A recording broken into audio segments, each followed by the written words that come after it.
ยายพุทธคุณธรรมคุณสังฆคุณเรียบร้อยต่อไปก็จะเป็นธรรมบรรยายผู้เอิญเจริญพรให้ท่านสาธุชนที่ฟังอยู่ทางบ้านเป็นประโยชน์ในการดำเนินชีวิตของเราท่านทั้งหลายฉะนั้นเราทุกคนได้เดินทางชีวิตมาถึงวันนี้ก็ถือว่าเป็นชีวิตที่มีคุณมีค่าโดยเฉพาะการมีจิตใจอันบริสุทธิ์ปราศจากมลมลทินจิตใจบ่เศร้าโศกเป็นผลจากการพัฒนาอย่างแท้จริงจิตบ่เศร้าโศกก็คือจิตที่ปราศจากความโทมนัสปราศจากความเศร้าใจและเพราะความสูญเสียญาติพี่น้องสามีภรรยาสามีเสียภรรยาภรรยาเสียสามีลูกพ่อแม่สูญเสียบุตรสูญเสียพ่อแม่ปู่พ่อลุงอาพี่ป้าน้าอาทั้งหลายเป็นจิตที่ปราศจากความเดือดร้อนเดือดเนื้อห้อนใจสาเหตุที่ทำให้จิตใจเฮาทุกขั้นเศร้าโศกเศร้าส้อยเหงาหงอยก็เกิดจากสิ่งอันเป็นที่ฮักเกิดจากความฮักเกิดจากความยินดีเกิดจากตัณหาเนาะคนโดยทั่วไปย่อมเศร้าโศกเสียใจเพราะเรื่องเหล่านี้มากระทบกระทั่งเสียดแทงทับถมดังนั้นเราจึงควรพิจารณาสิ่งเหล่านี้ว่าเป็นของบ่เที่ยงแท้แน่นอนมันพิจารณาถึงความตายอยู่เป็นประจำจะทำให้สิ่งเหล่านี้บ่มีอิทธิพลเหนือจิตใจเราได้จะทำให้เรามีสติมีความเด็ดเดี่ยวจิตใจบ่เศร้าโศกเศร้าส้อยเหมือนคนทั่วไปเพราะเมื่อพิจารณาดังกล่าวมาแล้วจะทำให้จิตใจของเราคลายออกจากสิ่งอันเป็นที่ฮักเป็นต้นได้สามารถประกอบกิจจากการได้ตามปกติดังจะมีเรื่องของคน5 คนที่ได้พิจารณาถึงความตายอยู่เป็นประจำเมื่อคนเป็นที่ฮักต้องจากไปจึงเศร้าโศกมีเรื่องเล่าเอาไว้เป็นเครื่องประกอบเอาไว้ว่าคนที่มีจิตใจเศร้าโศก5 คนกาละล่วงเลยมาแล้วพระโพธิสัตว์เจ้าเสวยพระชาติเป็นพราหมณ์มีอาชีพทำนามักจะพร่ำสอนสมาชิกในบ้านอันประกอบด้วยภรรยาหรือเมียลูกชายลูกสาวลูกสะใภ้และสาวใจให้พิจารณาถึงความเป็นจริงของชีวิตเสมอว่าโอ้คนเฮานึกถึงความตายไว้เฮาทุกคนก็จะต้องตายความตายเป็นสิ่งเที่ยงแท้ชีวิตบ่ยั่งยืนสังขารทั้งปวงบ่เที่ยงมีความเสื่อมสิ้นไปเป็นธรรมดาถึงวันถึงคืนทุกคนอย่าได้ประมาทเน้อทุกคนในบ้านได้ทำตามที่คุณพ่อบ้านหรือพระพราหมณ์หัวหน้าท่านพราหมณ์แนะนำอย่างดีว่านึ่งเขาไปไถนาพร้อมลูกบ่าวหรือลูกชายขณะที่ลูกชายกำลังรวบรวมขยะเอามาเผาไฟอยู่หั่นควันไฟกระทบตาของงูพิษมันจึงเลื้อยออกมากัดกระทั่งลูกชายของเขาล้มลงเสี่ยงชีวิตทันทีพระโพธิสัตว์ทราบท่านจึงอุ้มศพลูกชายไปวางไว้ที่โคนไม้บ่ได้เศร้าโศกแต่ประการใดเพราะเขาเข้าใจในสัจธรรมอย่างเป็นอย่างดีว่าสิ่งที่อันจะต้องแตกเป็นธรรมดาแตกไปแล้วสิ่งที่มีอันจะต้องตายไปเป็นธรรมดาตายไปแล้วสังขารทั้งปวงบ่เที่ยงจบลงด้วยความตายจากนั้นก็ทำงานต่อไปเหมือนบ่ได้มีอย่างเกิดขึ้นเมื่อหันชายคนหนึ่งกำลังเดินทางพลิกบ้านจึงฝากไปบอกคนที่บ้านว่าวานท่านไปบอกคนที่บ้านฮื้อหน่อยเน้อวันนี้ฮื้อนำอาหารมาเพื่อฮื้อเฮาคนเดียวบ่ต้องนำอาหารมาเพื่อลูกบ่าวเหมือนวันก่อนทุกวันสาวใจจะเป็นคนนำอาหารมาฮื้อแต่วันนี้ขอฮื้อคนในบ้านมาพร้อมกันถึงหมดเลยเมื่อคนในบ้านถึงหมดเดินไปถึงหันซากศพของลูกบ่าวก็บ่ได้ ให้บ่ได้ห้องบ่ได้เศร้าโศกเสียใจหยังบ่ได้รำพิไรรำพันหยังแต่พากันเอาของหอมและดอกไม้ปูจาจัดการศพเสียทำมือเท้าสกะทรงประหลาดใจจึงแปลงกายลงมาถามเหตุที่โมเขาบ่ได้เศร้าโศกเสียใจเมื่อคนอันเป็นที่ฮักตายไปคนถึงห้าก็ได้ทำคำตอบลำดับนี้พ่อของเขาตอบว่าลูกบ่าวของข้าเจ้าละล่างของตนไปเหมือนงูลอกคราบในเมื่อร่างกายใจการบ่ได้ก็ตายไปอย่างเงี้ยเมื่อถูกเผาอยู่เขาก็บอกฮู้ว่าหมู่ญาติพากันให้คร่ำควรถึงดังนั้นข้าเจ้าจึงบ่ให้บ่ห้องอย่างละถึงเขาไปตามคำของเขาแล้วแม่ของเขาก็ตอบว่าลูกชายของฉันมาจากปรโลกเขาก็บ่ได้เจิญเขาก็บ่ได้ห้องเขามาเจิญเขามาเมื่อพลิกไปปรโลกเขาก็บ่ได้รับอนุญาตให้ไปเขาก็มาอย่างใดเขาก็ไปอย่างนั้นทำไมจะต้องร้องรำให้รำพันถึงคนบ่อยู่ในอำนาจเหล่านั้นเมื่อถูกเผาอยู่ลูกชายของฉันก็บ่ฮู้ว่าหมู่ญาติให้จะได้ข้ามควรอย่างใดดังนั้นฉันก็บ่ได้ให้บ่ได้ห้องหยังเขาก็ไปตามทางของเขาส่วนน้องสาวของเขาก็ตอบว่าถ้าดิฉันร้องให้ร่างกายก็จะพ่ายผอมสูบซีดไปบ่ได้ก็มียังจะเป็นผลดีขึ้นมาซ้ำยังจะทำให้ผู้เป็นญาติมีดแก้วสหายคำบ่สบายใจไปโดยเมื่อถูกเผาอยู่พี่อ้ายของฉันก็บอกฮู้ว่าหมู่ญาตินำไปเผานำไปฝังนำไปกกเป็นตีนเป็นตอนจะได้ก็หมู่ดังนั้นดิฉันจึงบ่ให้บ่ห้องอย่างเขาก็ไปตามทางของเขาภรรยาก็คือแม่ของคนตายก็ตอบว่าคนที่เศร้าโศกถึงคนตายไปแล้วย่อมเป็นเหมือนละออนให้อยากจะได้ดวงจันทร์เมื่อคืนอยากจะได้ดวงอาทิตย์ตอนเมื่อวันที่ลอยอยู่บนท้องฟ้าหน้าผาอากาศเมื่อถูกเผาอยู่สามีของฉันก็หูว่าหมู่ญาติพากันให้ข้ามควรถึงดังนั้นฉันก็บ่ให้บ่ห้องอย่างกับเขาไปตามทางของเขาแม่สาวใจก็ตอบว่าหม้อน้ำที่แตกทำลายไปแล้วบาจะประสานให้เป็นดังเดิมฉันใดความเศร้าโศกโศกาที่ตายไปแล้วก็ฉันนั้นเมื่อถูกเผาอยู่นายของฉันก็บอกฮู้ว่าหมู่ญาติพากันให้ข้ามควรถึงดังนั้นฉันก็บ่ให้บ่ห้องอย่างเขาจึงไปตามทางของเขาจากเรื่องนี้จี้หันว่าทุกคนเกิดมาแล้วก็ต้องตายเป็นธรรมดาไปล่วงพ้นความตายไปได้ความตายนั้นจะหนีก็บ่พ้นจะเผาผจญก็บ่ชนะแต่พยายามอย่างใดก็ไร้ผลคนที่รักที่เฮาฮักตายไปจากคนที่เฮาฮักจากตายจากไปแล้วแม้ตัวเฮาก็ต้องตายเช่นกันอาจเป็นวันนี้วันพรุ่งก็ได้ดังนั้นแทนที่เฮาจะมามัวเศร้าโศกเสียใจในการจากไป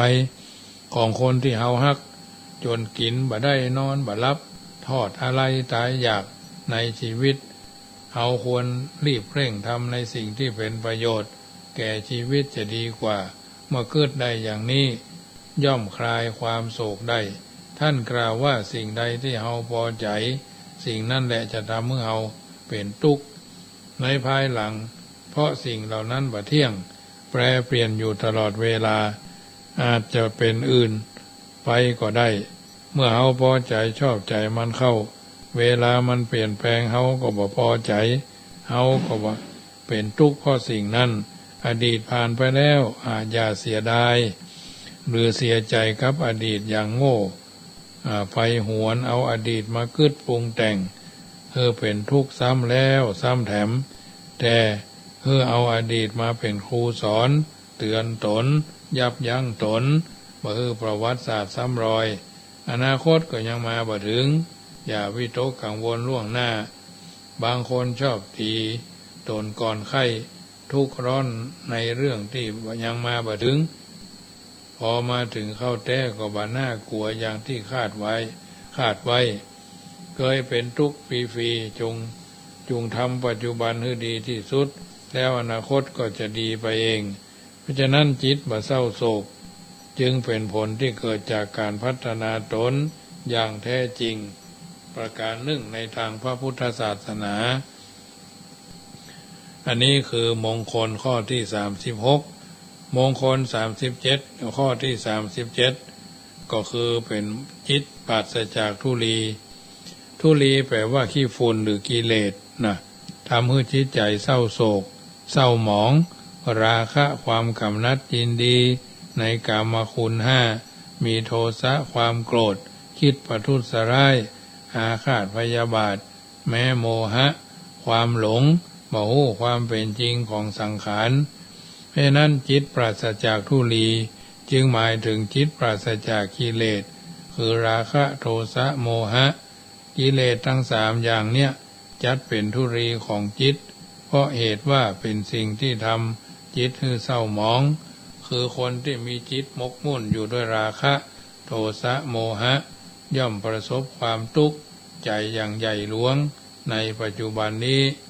ขันตายจากชาตินี้ย่อมไปเสวย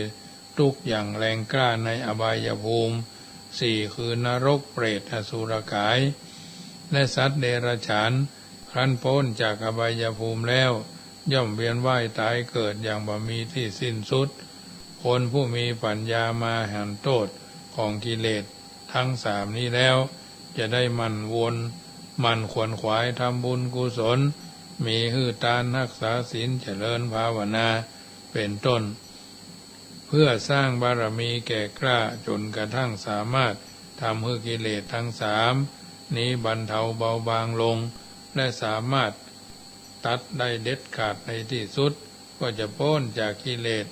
มลทินทุลีเครื่องเศร้าหมองของจิตบรรลุธรรมเป็นนำจิตวิญญาณให้พ้นจากการเวียนว่ายตายเกิดเข้าสู่พระนิพพานอันเป็นที่สุดแห่งทุกข์ทั้งปวงพระพุทธเจ้าทรงแสดงกิเลส3อย่างนี้มีความแตกต่างกันก็คือราคะมีโทษน้อยแต่คายจ้าโทสะมีโทษนักแต่คายโวยโมหะมีโทษนักแต่คายจ้าราคะมีโทษน้อยแต่คายจ้าราคะมีโทษน้อยคายจ้าก็คือราคะนั้นคลายจ้าจะติดตามไปเมินนานถึง2-3 ภพก็ยังบ่คลายเช่นกับสิ่งของที่ถูกเขม่าน้ำมันจับในข้อนี้มีเรื่องราวของความฮักของสามีภรรยาคู่หนึ่งเป็นตัวอย่างนำมาสาธกยกคือฟังว่าความฮักของสามีที่มีต่อภรรยาผัวมีต่อเมียไว้เด้อเนาะกาละล่วงแล้วแม่หญิงคนหนึ่งเป็นชู้กับน้องชายสามีเธอติดใจชายชู้ยิ่งกว่าสามีของตนจึงบอกชายชู้ฮือฆ่าสามีของตนชายชู้ก็ได้ฆ่าพี่ชายตามคำแนะนำฝ่ายสามีของนางยังมีความเยื่อใยในภรรยาของตนจึงเกิดเป็นงูใหญ่อยู่ในบ้านนั้นว่าหญิงนั้นยืนหรือนั่งที่ไหนงูก็จะเลื้อยไปตกบนศีรษะของนางหญิงนั้นก็ฮือชายชู้ฆ่างูนั้นแถมงูก็ยังตัดความฮักความเยื่อใยบ่ได้ไปเกิดเป็นลูกหมาหรือสุนัขอยู่ในบ้านนั้นแถมเมื่อสุนัขเดินได้ย่อมไปกับหญิงนั้นทุกที่หันแล้วก็พากันเย้ยหยันนางจึงฮื้อฆ่าสุนัขตัวนั้นแถมสุนัขก็บาอาจตัดความฮักได้ไปเกิดเป็นควายเนาะเป็นควายในบ้านนั้นแอวไปไหนมาไหนครับไม่ยิงคนนั้นเมื่อคนหันแล้วก็พากันเยอะๆโอ้นางนี่มีผัวเป็นควายเนาะนางก็ฮื้อฆ่าควายแถมฆ่างัวแถมงัวนั้นบาอาจจะตัดสินเนหาในแม่ยิงนั้นใดชาติสุดท้ายก็ได้เกิดเป็นลูกของแม่ยิงนั้นระลึกชาติได้ฮู้ว่าตนได้ถูกหญิงนั้นฆ่าแล้ว4 เตื้อแต่นั้นมาจึงบ่ฮื้อหญิงนั้นถูกต้องกายแม่หญิงนั้นถูกต้องกายเรานั้นก็จะให้แง่ย่าต้องทำหน้าที่เลี้ยงดูเขาแตนต่อมาย่าได้ถามหลานถึงสาเหตุที่บ่ฮื้อแม่จับต้อง หลานคนนั้นได้บอกเรื่องราวนั้นปู่ได้ฟังจึงสวมกอดหลานแล้วให้พาหลานไปยังวัดแห่งหนึ่งบวชแล้วอยู่ในวัดนั้นเจริญในวิปัสสนาจนได้บรรลุธรรมเป็นพระอรหันต์ทั้ง2 คนอันนี้คือราคะมีโทษน้อยแต่คายจ้าโทสะมีโทษนักแต่คายโวยหรือคายเร็วโทสะมีโทษนักแต่คายเร็วก็คือคนที่ถูกโทสะประทุษร้ายย่อมประพฤติผิดในพ่อแม่พ้องพี่น้องเป็นต้นพ้องภิกษุสามเณรพ้องนี้ชื่อว่าโทษทางโลกแต่ผู้ผิดย่อมมกไหม้ในนรกตลอดกาลด้วยอนันตริยกรรมนี้ก็ชื่อว่าโทษทางวิบากกรรมแต่โทสะนั้นย่อมคลายโวยด้วยการขอขมาลาโทษเสียถ้าบ่ได้ขอขมาก็ยังคงชื่อว่ามีโทษทางวิบากกรรมอยู่นั่นเองในข้อนี้มีเรื่องที่เป็นตัวอย่างเอาไว้น่าพิจารณาว่าความชิบหายของเจ้าเมืองผู้บังมักโกรธกาละล่วงพ้นมาแล้วเจ้าเมืองพาราณสีตั้งพระโอรสของพระองค์ให้เป็นรองเจ้าเมืองเมื่อวันที่พระโอรสประสูตินั้นโหรทำนายว่าพระโอรสองค์นี้ดุร้ายจักเสียชีวิตเพราะขาดน้ำดื่มเมื่อเป็นเช่นนี้ครั้นได้รับตำแหน่งรองเจ้าเมืองจึงได้คุดสะโบกคารณีที่ประตูเมือง4 ทิศและภายในเมืองแถมในวันหนึ่งคณะเสด็จประพาสอุทยานตอนเจ้าระหว่างทางพบพระปัจเจกพุทธเจ้าซึ่งผู้คนพากันมากราบมาไหว้สักการะบูชามากมายจึงคิดว่าโอ้คนในเมืองนี้แถมทั้งลูกหญิงบริวารลูกน้องบริวารของเฮาเดินทางมากับเฮาแต่กลับไปกราบไหว้สมณะโลนผู้นี้เจ้าโลนเนี่ยเป็นคนวิเศษมาแต่ไหนกันเชียวจึงโกรธแล้วลงจากหลังมะจ้างแย่งบาตรจากมือของพระปัจเจกพุทธเจ้าขว้างลงบนพื้นใจเท้าขยี้อาหารบิณฑบาตพระปัจเจกพุทธเจ้าพอแล้วจ้องพอดูหน้าของรองเจ้าเมืองนั่นโดยคิดว่าโอ้เจ้าคนนี้ชิบหายแล้วเนาะเขาจึงอู้อย่างเดือดดาลขึ้นมาว่านี่นะสมณะโลนแกไม่รู้ว่าข้ามีตำแหน่งอะไรหรือข้าเป็นรองเจ้าเมืองนี้นะจะบอกให้แกก็ลืมตาพอดูหน้าข้าแล้วจะทำอะไรได้นะพระปัจเจกพุทธเจ้าต้องอดอาหารในวันนั้นเวลาต่อมากรรมชั่วของเขาสุกงอมจึงได้เกิดความร้อนเร่าในกายร้องหาน้ำดื่มเวลานั้นน้ำดื่มได้เดือดได้เหือดแห้งไปหมดน้ำในสระในโอ่งในไหในคูในคลองแห้งหมดเพราะกระหายน้ำรองเจ้าเมืองจึงเสี่ยงชีวิตแล้วไปบังเกิดในนรกนี่คือโทสะมีโทษนักแต่หายโวยโมหะมีโทษนักแต่คลายจ้าเรื่องนี้ก็เหมือนกันโมหะมีโทษนักแต่คลายจ้าก็คือคนผู้หลงเพราะโมหะย่อมประพฤติผิดในพ่อในแม่พ้องในเจดีย์พ้องในต้นสลีพ้องภิกษุสามเณรพ้องนี่คือว่าต่างลังว่าโทษต่างโลกแต่ผู้ที่ผิดย่อมมกไหม้ในนรกตลอดกับตลอดกันอนันตริยกรรมนี้ชื่อว่าโทษทางวิบากกรรมแต่โมหะนั่นย่อมคลายจ้าเหมือนนางหมีแม้จะพอกตั้ง100 ครั้งก็บ่ขาวสักเตื้อในข้อนี้ก็มีเรื่องเป็นตัวอย่างฮือฟังว่าคนผู้ทะยานอยากยังบ่มีที่เสี่ยงสุดหรือไม่มีที่สิ้นสุดกาลล่วงแล้วเจ้าเมืองปาราณสีมีโอรส2 พระองค์องค์ใหญ่เป็นอุปราชเมื่อพระบิดาเสี่ยงพระชนแล้วปรารถนาจะครองราชจึงมอบราชสมบัติผู้เป็นน้องตนเองเดินทางไปชายแดนได้เศรษฐีตระกูลนึ่งกำจุลทำงานเลี้ยงชีพเมื่อเศรษฐีทราบว่าเป็นราชกุมาร จึงบ่ยอมฮือใจทำงานจึงบ่ยอมฮือใจฮือทำงานต่อมาคนในตระกูลนั้นได้แจ้งว่าหมู่เฮาเลี้ยงดูท่านมาเป็นอย่างดีตอนนี้ขอท่านส่งข่าวไปให้น้องบ่าวน้องชายให้จ่ายภาษีมาให้พวกเขาพ่องเมื่อเขาส่งข่าวไปแล้วพระราชาก็ย่อมปฏิบัติทุกอย่างเมื่อเขาหันพระราชายอมปฏิบัติทุกอย่างก็ยิ่งมีความทะยานอยากมากยิ่งขึ้นต่อมาส่งข่าวไปขอปกครองชนบทขอตำแหน่งอุปราชในที่สุดก็ขอเป็นพระราชาเสียเองผู้เป็นน้องก็ยอมยกราชสมบัติให้พี่อ้ายไปครองพระอินทร์ทรงทราบเหตุนั้นจึงสั่งสอนพระราชาผู้มีความมักใหญ่ไฟสูงเกินซักจึงแปลงกายเป็นมานพเข้าไปหาแจ้งว่ายังมีเมืองที่กว้างใหญ่ไพศาลอุดมสมบูรณ์เอาจะยึดเอาเมื่อใดก็ได้แล้วเชิญชวนฮื้อไปยึดครองเมืองนั้นแล้วก็หายไปพระราชาจึงตรัสถามอามาตย์ทั้งหลายว่าชายหนุ่มคนนั้นมันไปไหนรับสั่งให้ทุกคนไปค้นหามานพนั้นแล้วก็พระจึงเศร้าโศกเสียใจ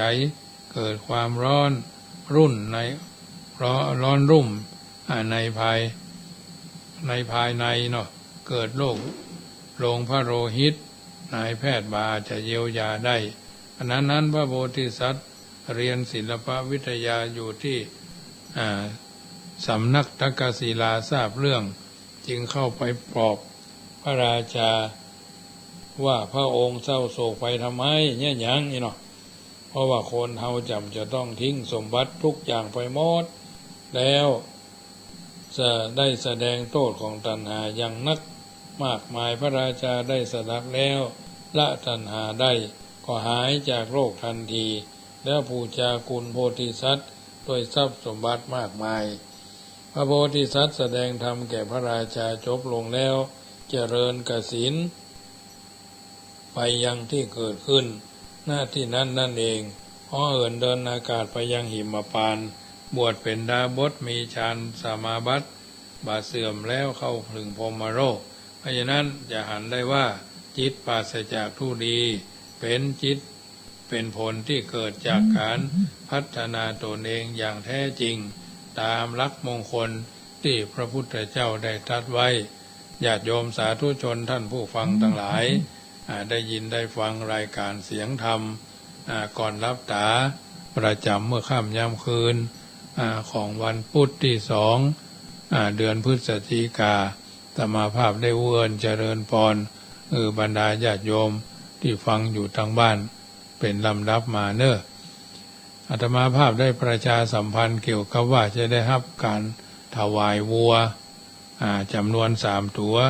จากอาจารย์แม่ศิวดีพุทธินันท์บ้านบกโคกน้อยตำบลต้าสาราหรือหนองปลาข้างเนี่ยเนาะ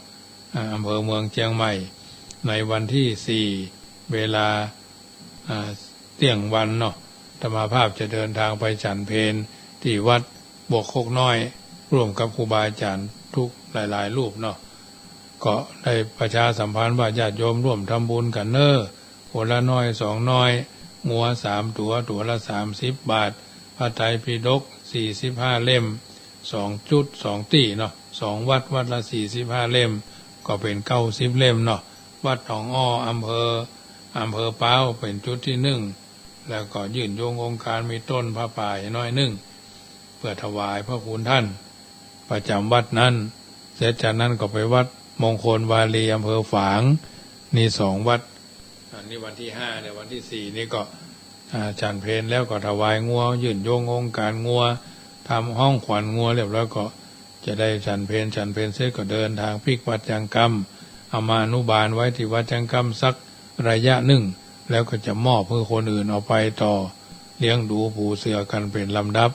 แล้วก็วันที่5ก็จะไปทานพระไตรปิฎกอย่างว่านะก็ได้ประชาสัมพันธ์ว่า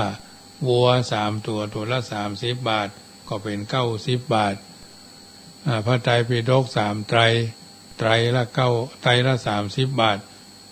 ไตรวินัยปิฎกสุตตันตปิฎก อภิธรรมปิฎกเนาะไตรปิฎกก็คือ3ตะกร้าก็มีญาติโยมร่วมทำบุญมาหลายท่านเป็นต้นว่าโยมพจนีเนาะร่วมทำบุญมา180 บาทพระไตรปิฎก3ไตรไถ่ชีวิตลูกวัว3ตัว90 บาทอนุโมทนาเนอะที่ท่านหอมกินหอมตาลกันมาโยมพรรษาแก้วโห่ลูกสาวแม่จันสมร่วมทำบุญไถ่ชีวิตวัวหรือโค200 บาทอนุโมทนาเนอะที่ท่านหอมกันมาเป็นระยะคนละเล็กคนละน้อยคนละนิดคนละหน่อยที่หอมกันมาบ่ได้ขาดสายเนาะหนึ่งศรัทธาของท่านช่วยวัดช่วยวาไปตามนั่นน่ะแล้วก็หลายคนที่เพิ่นหอมกันมาคุณโยมเนี่ยก็เจ้าเพิ่นหอมกันมาเดี๋ยวพอหลายชื่อกันเนอะแต่ละคนแต่ละท่านก็มีเจตนาอันแห่งกล้าปัจจัยที่ท่านหอมกันมาเนาะโยมแม่จันทานี่จะโอนมาวันพุธโยมกันนิกาโยมสาลิกาโยมพินโยเนาะแต่ละคนแต่ละท่านก็หอมกันมาคนละ100 บาทก็300 บาทแม่คำแปงหมอกเมฆแล้วก็โยมแม่เกศรชัยวุฒิแม่อุษานี่เพิ่นอันใดอูกันแม่สีทรป่าไพแม่อุ้ยอุ่นแปงหลวงแม่สีต้นเพิงโยมแม่สายมูลแม่แตงแม่ก้อยแม่อุษาเจ้านั้นที่เพิ่นหอมกันมาลูกหลานโยมแม่บุญนำทองเรื่อมร่วมทำบุญมา500แล้วก็หลายท่านได้หอมกันมาโดยตลอดนี่ก็บ่ได้ละเสียยังจารีตที่น้อยทุกบาททุกสตางค์ก็ไปสมทบพระป่าวัดหนองอ้อก็ดีเป็นกองทุนเลี้ยงดูน้องวัวที่วัดจังกำก็ดีเพราะว่าถึงมดถึงมวลประเดี๋ยวนี้ก็มีประมาณ40 ป่าย50เนาะอยู่ชัยภูมิพุ่นก็มีชัยภูมิก็มีแม่วางก็มีพระพุทธบาทหัวเสือพุ่นก็มีเวียงหนองร่องนี่ก็มีเนาะหนองยวงกับอันเหล่าดูนี่ก็มีเนาะบ้านกองนี่ก็มีนะตลอดจนฟังด้อยรอพวกก็มีธรรมาภาพก็แวะเวียนไปเอากล้วยไปฮื้อพ่องยังไปฮื้อพ่องอะกะเพราะฉะนั้นเราถือว่าเราได้ดูแลเขามาทุกคนทุกท่านก็มีสิทธิ์มีส่วนช่วยกันคนละน้อย2น้อยธรรมาภาพก็จะไปเป็นผู้จารฮื้อเนาะวันที่5นั่นนะว่าสาธุโอกาสะอันนั้นอันนี้ก็ว่าบนไปเป็นลำดับลำดาเนาะสาธุโอกาสาคาแด่พระสมเด็จพระโคดมบรมราชาธิราชตนฉลาดโดยอนันตัญญาณบัดนี้ขอพระนิพพานไปแล้วตั้งไว้แต่สารูปแก้วและคำสอนผู้คายอปนมกรกราบไหว้พระแก้วแก่นไทยจนตื่อศรัทธาเป็นปฐมวันตะนาก่อนแดนนะมามีธรรมังผู้คายอปนมกรกราบไหว้แก้วแก่นไทยอันชื่อสัทธโมนะวโลกุตละทำคำพีละปัญญาปุถโธดวงประเสริฐ84,000 ขันธ์ปันเป็นอีกกายเป็น5 หมู่ขึ้นอยู่กู้ใบลานนามามิสังฆังผู้คาน้อมนามาสการขาบไว้แก้วแก่นไทยอันชื่อสังฆังพระเสตัง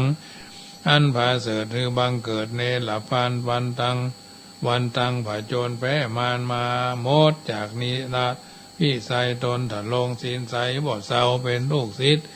พระพุทธเจ้าตนชื่อสัทธาอมิตาตนจำบุญและจำโทษออกบวชโดยสัทธาปฏิบัติมาบ่ขาดตั้งแรกแต่มหาอัญญาโกณดัญญาเป็นเก้าสืบเชื้อสาย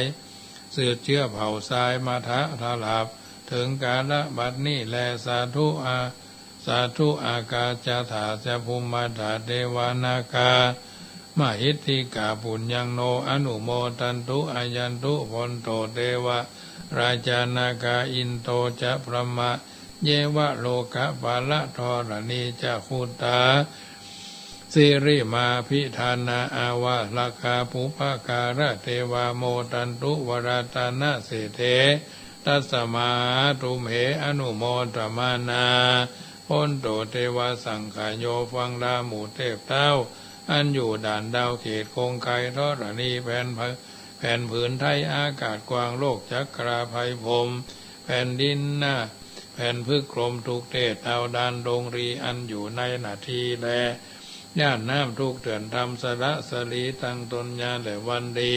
ตั้งกิริปปเตนาเกกุรุเทอสุเลมากมวลเม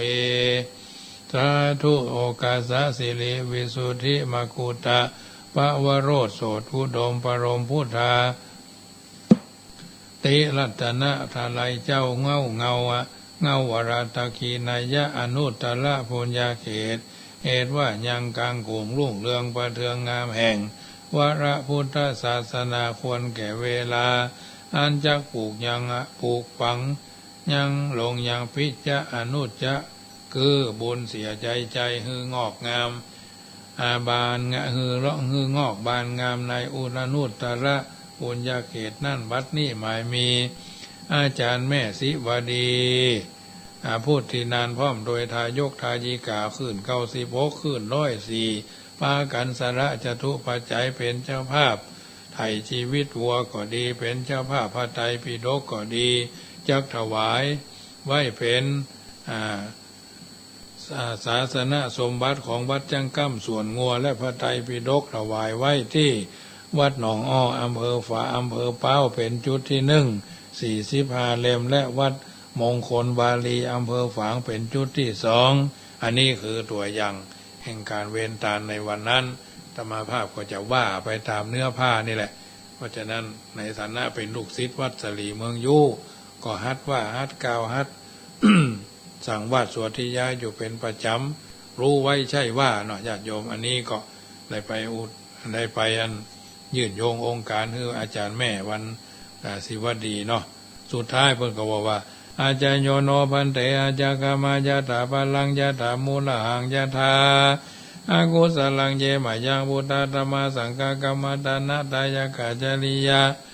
สังฆเตสุปัญจรัตเนสุอธิเทวาปัจจุปเนวาอวิวายติวาระโหวากาเยนวาวาจายะวา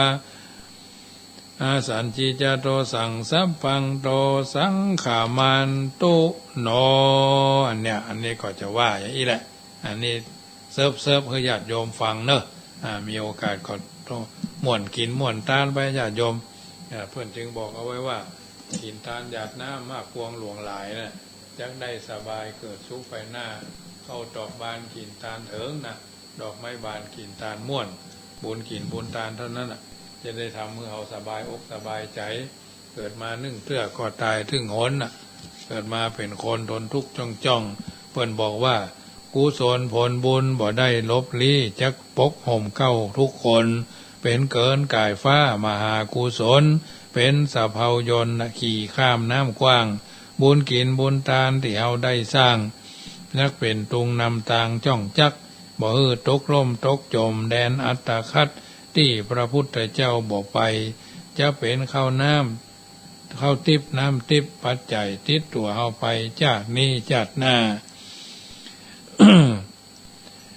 ถือศีลพระพุทธสุจริตชีวีถึงจนยากไร้จุงฮักในศักดิ์ศรีหวังทำความดีสืบไว้ภายหน้าสืบไว้ภายหน้าค่ำแรงวันนี้สมสมัยได้เวลาขอนำรายการจากท่านไปก่อนรัตนัตยานุภาเวนะรัตนัตยเตจสาสะทาโสถีพระวันตุโวอายุวันโนสุขังพระลังขอ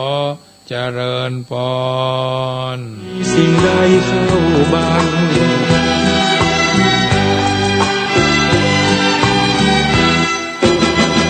ประการที่3ทรัพย์นี้งดงามหนักหนาพระท่าน